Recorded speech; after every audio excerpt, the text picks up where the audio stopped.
Tegas bela Palestina, seorang anggota DPR keluar forum internasional usai perwakilan Israel bergabung.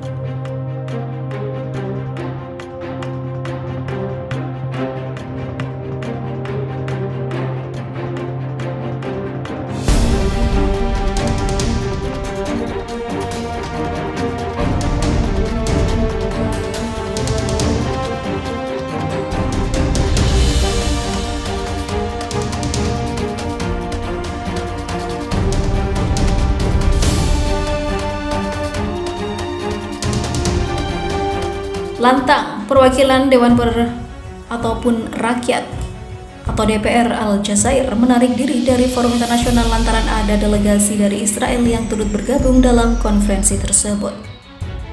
Salah satu anggota DPR Aljazair bernama Ammar Moussa menjelaskan kronologis kejadian dan alasan mengapa dirinya sengaja walk out dari konferensi internasional yang digelar secara virtual itu. Ammar merupakan salah satu dari 3 anggota DPR Aljazair yang menghadiri telekonferensi itu. Acara ini digelar oleh Jaringan Parlemen Internasional pada 9 hingga 10 Februari 2021.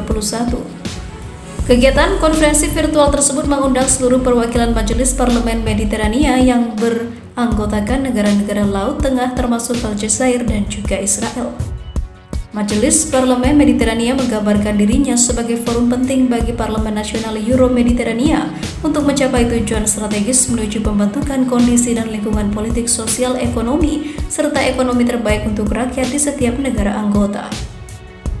Menurut Ammar, diskusi hari pertama tidak ada perwakilan dari Israel. Hari itu perwakilan-perwakilan anggota DPR dari berbagai negara mendiskusikan caranya memutar kembali roda ekonomi yang sempat terhenti. Mereka juga sempat berdiskusi soal bagaimana vaksin COVID-19 seharusnya dibagikan secara merata dan adil agar pandemi bisa segera diatasi. Di hari kedua, ada perubahan dari daftar peserta yang memasukkan perwakilan Israel. Miki Levy, tutur Ammar dikutip pikiranrakyat.com dari Anadolu Agency. Ammar menambahkan bahwa dirinya mendapat perintah dari DPR Aljazair. Ia diminta untuk tidak melanjutkan kepesertaannya dalam kegiatan tersebut karena berubah dari kesepakatan awal. Miki Levy adalah anggota Knesset Parlemen alias DPR di Israel. Miki juga merupakan mantan wakil menteri keuangan Israel. Ammar mengatakan dia menjelaskan kemudian mengungkapkan alasan mengapa perwakilan Aljazair harus mundur kepada Jaringan Parlemen Internasional. Organisasi yang berusaha menyatukan anggota DPR, parlemen, dan juga aliansi politik di seluruh dunia akhirnya memaklumi situasi Aljazair. Bulan lalu, salah seorang deputi pemerintahan Aljazair mengusulkan rencana undang-undang atau RUU untuk mengkriminalisasi normalisasi hubungan dengan Israel. Usulan RUU tersebut diserahkan kepada Ketua DPR Aljazair namun belum disahkan oleh anggota DPR Aljazair. Larangan melancong atau bepergian ke Israel menjadi salah satu pasal yang diajukan dalam rancangan undang-undang ini. Aljazair merupakan salah satu negara Arab dan negara Muslim yang paling keras menolak normalisasi hubungan dengan Israel. Minggu 20 September 2020 lalu, Presiden Aljazair Abdelmajid Tebboune menegaskan negaranya tidak akan melakukan normalisasi hubungan dengan Israel sama sekali. Menurut Presiden Abdelmajid, isu Palestina merupakan masalah yang sakral bagi rakyat Aljazair. Pernyataannya muncul beberapa hari setelah Uni Emirat Arab dan juga Bahrain menandatangani Abraham Accords, perjanjian normalisasi hubungan dengan Israel di Gedung Putih, Washington, Amerika Serikat. Sepanjang tahun 2020, sudah ada 4 negara Muslim yang mengumumkan perjanjian normalisasi hubungan dengan Israel, yakni Uni Emirat Arab, Bahrain, Sudan, dan juga Maroko. Langkah ketiganya menuai kecaman dari banyak negara Muslim. Indonesia juga disebut-sebut hampir menjadi salah satu yang menormalisasi hubungan dengan Israel. Sementara itu, Palestina bergembira. Menteri Luar Negerinya mengatakan keputusan ICC atau Pengadilan Internasional jadi hari bersejarah.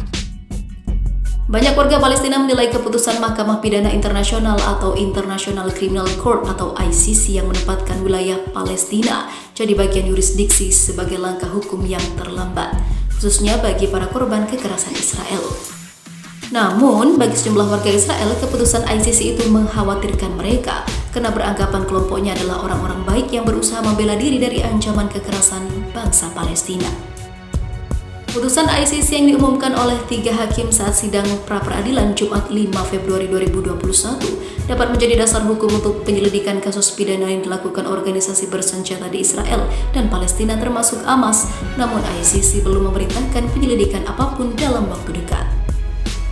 Jaksa ICC Fatou Bensouda mengatakan ia masih akan mempelajari putusan tersebut. Menurut dia, putusan itu dapat jadi dasar penyelidikan perang Gaza yang melibatkan Israel dan juga Hamas pada tahun 2014, serta insiden bentrok massa dan aparat saat unjuk rasa di perbatasan Gaza pada tahun 2018. Putusan hakim itu juga dapat jadi dasar penyelidikan pembangunan pemukiman ilegal yang dilakukan Israel di beberapa daerah, misalnya tepi barat dan juga Yerusalem Timur, kata Bensouda.